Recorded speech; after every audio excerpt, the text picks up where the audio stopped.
L'UFC 319, c'est ce week-end et on va avoir une carte folle. C'est déjà pour beaucoup la carte de l'année en MMA. Alors bon, il y a encore quelques grosses cartes arrivées en fin d'année. On a déjà l'UFC Paris, ce qui va être excellent normalement. Ça reste un Fight Night et on reste quand même sur une carte qui a des combats qui sont pas fous. Mais bon, on a encore le mois de octobre qui a globalement deux gros pay-per-view pour l'UFC, avec notamment un show où on aura Ankalaev contre Pereira 2 et Merab contre Cory Sandhagen. Donc globalement, on a déjà une grosse carte. On sait qu'on a encore le Thomas Spinal si elle gagne. On aura notre Français qui va combattre pour le titre. Donc on a encore des grosses cartes à arriver, mais pour l'instant, c'est vrai qu'on a quand même une énorme carte. C'est pour ça que ça tombe plutôt bien, vous le savez, normalement, j'ai décidé de transformer un peu cette chaîne en chaîne MMA. On va toujours parler un peu de catch de temps en temps, plus WWE, mais AEW. Pour l'instant, on va parler de l'UFC. Comme ma chaîne n'est pas vraiment dédiée au MMA, je vais essayer de vous faire un petit rappel vite fait sur ce qu'est l'UFC, s'il y a des personnes qui regardent cette vidéo et qui ne s'y connaissent pas trop. Alors, l'UFC, le MMA, c'est pas vraiment la même chose. Beaucoup de personnes qui ne connaissent pas le sport vont parler de l'UFC pour parler du MMA. Le MMA, c'est la discipline, c'est le sport, c'est Mixed Martial Arts, ça veut dire qu'on va venir mélanger plusieurs sports de combat et ils sont mélangés pour donner le MMA. Donc on a un peu de tout. Globalement, les combattants de MMA ont souvent un passé, soit par exemple en judo, soit en boxe anglaise, soit en kickboxing. On va avoir beaucoup de combattants qui vont être très forts sur un sport et qui vont décider de venir sur le MMA avec souvent un domaine de prédilection. Le MMA donc est notamment connu avec l'UFC. L'UFC qui est la plus grande organisation de MMA au monde. On a aujourd'hui quelques organisations qui sont plutôt connues comme le PFL ou encore Ares en France qui est un peu moins connu, mais en France on a quelques combattants français qui sont plutôt bons et qu'on peut espérer voir émerger vers l'UFC. On a des combattants français également au PFL qui est une structure un peu plus connue dans le monde entier. On va retrouver par exemple un Cédric Doumbé. En tout cas, l'UFC, la plus grande organisation de MMA au monde, revient cette semaine pour l'UFC 319. L'UFC 319 qui est globalement un pay-per-view, ça veut dire c'est un gros événement. Je vous l'ai dit tout à l'heure, l'UFC viendra en septembre pour un Fight Night en France. Un Fight Night, c'est pareil, une carte de MMA où on va ne pas avoir de quoi pour le titre, du moins dans 99% des cas. Un UFC numéroté a globalement toujours un combat pour le titre, c'est ce qu'on va retrouver dans la carte de ce week-end. Ça sera le dernier combat, ça sera Dricus du Plessis qui défendra le titre middleweight contre Khamzat Chimaev. Un énorme combat et je vais essayer de vous hype l'événement. Notez qu'aujourd'hui on va parler seulement de la main card qui va commencer normalement vers 4h du matin et finir vers 7h du matin parce que oui, les horaires sont pas très avantageux. C'est pour ça qu'on est aussi content d'avoir des événements en France et en Europe. Ça permet d'avoir des événements qui commencent plus tôt vers 20h. C'est toujours plus agréable que faire nuit blanche. En tout cas, si vous voulez suivre l'UFC 319, ça sera sur RMC Sport dans la nuit de samedi à dimanche à partir d'1h du matin, si je dis pas de bêtises. Et on se retrouvera donc possiblement le dimanche pour une vidéo review de l'événement. Bref, assez parlé, parlons de la main card de l'UFC 319 qui va normalement s'ouvrir sur un combat entre Tim Elliott et Kai Asakura. C'est la plus petite division de poids qu'on retrouve à l'UFC, donc une catégorie de poids qui est très légère où on va avoir plutôt un côté technique qu'un côté avec de la puissance. On ne trouve pas énormément de KO mais plus de la technique et des soumissions. Ça reste notamment une des catégories de poids les plus incroyables à regarder parce que même si on n'a pas beaucoup de KO, la technique est souvent incroyable. Mais en tout cas là on retrouve un combattant, Kai Asakura, qui a combattu pour le titre assez récemment, on va dire, en tout cas c'était en fin 2024, il n'a pas recombattu depuis, c'était son premier combat dans l'organisation. On retrouve donc Tim Elliott qui est un combattant qui n'a pas combattu depuis fin 2023. C'est un combat qui est assez intéressant parce que Kai Asakura il a perdu contre Alexandre Pantoja, le champion de la catégorie. C'était son premier combat dans l'organisation, il était venu parce que Alexandre Pantoja est un combattant excellent qui globalement domine absolument tout le monde. Il est toujours champion à l'heure actuelle, il a défendu son titre récemment. Je pense que Tim Elliott est globalement un combattant qui va permettre de se relancer. C'est pas un combattant qui est très fort, c'est notamment, on va dire, un gatekeeper. Ça veut dire que c'est souvent lui qui va être aux alentours du top 15 et c'est souvent lui que les combattants doivent battre pour rentrer dans le top 15. Parce qu'il faut noter que dans une catégorie de poids, il y en a plusieurs à l'UFC, et donc dans une catégorie de poids, on retrouve le top 15, et plus on se rapproche du top 1, plus on a de chances de combattre pour le titre, et évidemment les combats commencent à devenir de plus en plus compliqués. Donc Tim Elliott, évidemment, il n'est pas à prendre à la légère, mais je pense que Kaya Sakura, il peut le faire, il a tenu contre Alexandre Pantoja, il me semble 3 rounds. Donc je pense que ça va le faire pour Kaya Sakura, soit par décision, même si je pense qu'on peut avoir, pourquoi pas, une soumission de Kaya Sakura. C'est ce que je vais pronostiquer pour ce premier combat.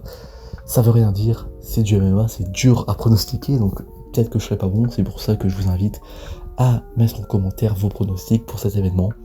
Pour ce premier combat, je vais partir sur une victoire de Kaya Sakura par soumission, on va dire, allez, au deuxième round. Ensuite, le deuxième combat qui est assez intéressant, mais qui peut vite devenir un combat un peu chiant, on va pas se mentir, c'est Jared Cannonier contre Michael Venom Page, qui avait brillé du côté du PFL, qui est notre organisation, comme je vous l'ai dit au début. Et Jared Cannonier, c'est un combattant qui est là depuis très longtemps, qui a combattu dans différentes catégories de poids, et qui est aujourd'hui chez les middleweight, donc dans la même catégorie de poids qu'on retrouve dans le main event, dans le combat qu'on parlera juste après, dans quelques minutes. C'est un combat qui est assez intéressant, mais on sait que ça peut vite devenir problématique, dans le sens où Michael Venom Page a un style très particulier, et un style qui peut être assez déroutant, et qui peut créer des combats un peu compliqués et un peu ennuyeux pour le public. C'est ce qui s'était passé pour le dernier combat contre Chara Boulette. C'était un combat qui était un peu ennuyeux, et globalement on s'était pas trop amusé, mais ça avait permis à Michael Venom Page de remporter ce combat. Donc Michael Page, je pense que de par son style, il peut déranger Cannonier qui est plus sur une fin de carrière, il est là depuis très longtemps. Ça m'étonnerait même pas que ce soit son dernier combat, même si je pense qu'il peut encore en faire quelques-uns. En tout cas, Jared Cannonier, il est pas à négliger, il a quand même un KO power assez dingue, il a mis KO Rodriguez en début d'année, qui était quand même un sacré combattant. Donc le mettre KO, c'était déjà impressionnant, et je pense que Michael Venom Page, il n'a pas la mâchoire nécessaire pour résister à des gros coups. De par son style, je vais partir sur une victoire par décision de Michael Venom Page, mais globalement, si on va en dessous des 15 minutes, donc des 3 rounds de 5 minutes, je pense que c'est Cannonier qui va s'imposer, certainement par KO ou TKO, mais je pense que de par son style, je pars sur une légère avance pour MVP, qui va pouvoir gagner normalement ce combat par décision. J'espère un combat pas trop ennuyeux, même si je pense que c'est ce qu'on va avoir. Ensuite, prochain combat, Geoff Neal contre Carlos Prates. Combat intéressant, on retrouve Carlos Prates, un des membres de la Fighting Nerds, qui est une équipe de MMA brésilienne. On a des très bons combattants, dont un qui va combattre en septembre contre Nassourdine Imavov dans le main event de l'UFC Paris. Ça va être un combat très intéressant, on en reparlera évidemment dans une vidéo pronostic, et je ferai évidemment une review de cet événement. C'est un combat assez intéressant, même si je pense que Geoff Neal, il va pas pouvoir tenir face à Carlos Prates, qui était invaincu jusqu'en début d'année, où il avait perdu contre Ian Gary. C'était un combat très intéressant, il avait pris le combat en short notice, c'est-à-dire qu'il l'a combattu en prenant le combat quelques semaines avant le combat. De base, c'est plusieurs mois à l'avance, le temps de se préparer. Là, il l'a pris un peu à la dernière minute. Ian Gary, c'est un très très bon combattant. Il avait perdu à la décision. Je pense que c'est un combat de relance pour lui. L'UFC ont été sympas, ils lui ont donné un bon combat pour se relancer. Geoff Neal, je pense qu'il va pas tenir à la fin des 3 rounds. Je pense que Carlos Prates va s'imposer, soumission, KO, je sais pas trop, mais je pense que globalement il va finir ça assez rapidement. Ça m'étonnerait qu'on aille jusqu'à la décision, mais tout est possible, c'est que Geoff Neal va réussir à le battre. Mais en tout cas, je pronostique plus une victoire de Carlos Prates, qui va pouvoir se relancer avec ce combat, certainement avec un KO soumission vers le 2e, voire 3e round, si Geoff Neal tient bien. Ensuite, prochain combat, c'est le co-main event. Je sais pas si c'est 3 rounds ou 5 rounds, Mais dans tous les cas, ça sera un combat qui peut être soit très chiant, soit très intéressant. Ce sera Leron Murphy contre Aaron Pico. Aaron Pico, c'est son premier combat à l'UFC, il vient du Bellator, qui est notre très grosse organisation de MMA. C'est un combattant qui est très bon, qui a de très gros KO, qui est très polyvalent, mais en même temps, le Bellator, c'est pas l'UFC. C'est-à-dire que l'UFC, on retrouve des combattants qui sont plus forts techniquement, qui ont plus de patates, qui sont plus stratégiques, et on sait pas si ça va le faire pour Aaron Pico. Beaucoup de combattants qui sont venus du Bellator, du PFL, ont eu beaucoup de mal à l'UFC. C'est le cas récemment de Patchy Mix, qui venait, je crois, du PFL ou du Bellator, qui avait perdu son premier combat où il s'était fait détruire par Mario Bautista. Donc, je sais pas si ça va le faire pour Aaron Pico, mais globalement, je pense qu'il peut le faire. Le seul problème, c'est que Leron Murphy, il est invaincu à l'UFC et que ses combats sont principalement des décisions. Il a un style comme MVP qui est très stratégique, c'est-à-dire qu'il va frapper, se retirer, qu'il va gagner du temps. Et j'ai peur que ça ne le fasse pas pour Aaron Pico. Ça partirait, je pense, à l'avantage d'Aaron Pico si ce combat était en 5 rounds. Je sais pas si c'est 5 rounds ou 3 rounds. À voir, pour moi, si ça part sur un combat en 5 rounds, on sera plus sur une victoire d'Aaron Pico. Il y aura plus de chances, enfin plus de temps en tout cas, pour toucher Leron Murphy. Je pense pas que Leron Murphy va résister à une bonne grosse patate de Aaron Pico, qui semble avoir quand même un KO power assez dingue. Après ça c'est à voir, hein, c'est au Bellator, est-ce qu'il peut encore le faire parce que du coup, à son prime entre guillemets, il est passé, est-ce qu'il a toujours le même niveau, est-ce qu'il va le faire? Je vais partir sur une victoire de Aaron Pico si le combat est en 5 rounds, si le combat est en 3 rounds, je pense plus une victoire de Leron Murphy, parce que Leron Murphy, de par son style, je pense qu'il va faire un combat assez ennuyeux, mais qui va marcher et qui va réussir à déranger Aaron Pico. Si c'est en 5 rounds, victoire d'Aaron Pico par KO TKO, vers le round 3, 4, peut-être 5. Et si c'est Leron Murphy, je pense victoire par décision. Et ensuite, le main event de l'UFC 319, Dricus du Plessis défend le titre middleweight contre Khamzat Chimaev. C'est un énorme combat. Les deux sont invaincus à l'UFC. Un des deux va perdre sa série de victoires et va être vaincu. Dricus du Plessis, c'est le champion. Il a un style très particulier. On y en a beaucoup qui disent qu'il a un style cartoon, c'est-à-dire qu'il gagne, on sait pas comment en fait, parce qu'il met des coups très aléatoires, il force son adversaire en mettant des coups très larges. C'est un style très bizarre, et en même temps ça marche, il est champion, il a défendu son titre contre Sean Strickland et Israel Adesanya, qui est un excellent combattant middleweight. Donc c'est très compliqué à pronostiquer, parce que Khamzat Chimaev, il est invaincu, c'est une menace, il bat tout le monde. Son dernier combat contre Robert Whittaker, c'était une grosse surprise parce qu'il l'a battu au premier round, il lui a détruit la mâchoire. C'est dingue de faire ça contre quelqu'un d'aussi fort que Whittaker. Donc Khamzat Chimaev, pour moi, il est favori, et globalement, ça va jouer sur est-ce qu'il a le cardio, parce qu'on a déjà vu, notamment contre Kamaru Usman, que il a parfois pas le cardio, il a un peu de mal, et là, comme c'est un combat pour le titre, il n'y a pas de doute, ça sera un combat en 5 rounds de 5 minutes.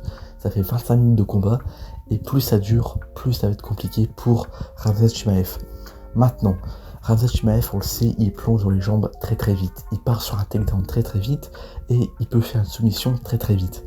Dricus, il n'a pas une défense très très bonne au niveau des takedowns. Il s'est déjà fait emmener au sol plusieurs fois. Des adversaires lui ont pris le dos assez facilement alors qu'ils ne sont pas réputés pour être très forts au sol. Donc Khamzat Chimaev, qui est réputé pour ça, ça peut faire très mal. Maintenant, on sait c'est quoi la stratégie de Khamzat. On sait qu'il va plonger direct. Ça peut se préparer. Maintenant, Robert Whittaker, il l'a préparé, c'est un excellent combattant, il a préparé ça, et pourtant il s'est fait emmener au sol, il s'est fait péter la mâchoire au premier round. Donc, est-ce que ça va le faire pour Dricus? Moi, je pense pas. Beaucoup pensent que oui, moi je pense que ça va être très compliqué, même si son coach dit beaucoup, oui, il va aller chercher Khamzat en lutte, c'est lui qui va lui faire le takedown, c'est une idée de merde, s'il fait ça, c'est mort. Récemment, c'est Belal Muhammad qui avait défendu son titre contre Jack Della Maddalena et qui avait dit non mais moi je suis un lutteur, mais là je vais y aller, on va faire de la boxe. Il a raison, c'est ce qu'il a fait, mais il a perdu le combat. Donc si là il va chercher la lutte, c'est mort pour lui. Khamzat va le détruire. Khamzat, c'est l'un des meilleurs lutteurs de l'UFC. Il avait fait un combat de JJB, je crois, contre Arman Tsarukyan, qui est excellent aussi. et ben il avait gagné. Alors que Armand est extrêmement fort. Après évidemment, c'est pas non plus la même catégorie de poids, mais il avait quand même bien dominé. Donc franchement, à voir, c'est un combat qui peut être très intéressant, c'est pour ça que beaucoup disent que c'est le combat de l'année. C'est un combat très intéressant. Je vous laisse faire vos pronostics en commentaire. Moi, je vais partir sur une victoire de Khamzat au premier round par soumission. C'est ce qui me paraît le plus logique avec ce qu'il a fait. Presque tous ses combats, c'est des soumissions ou des KO au premier round.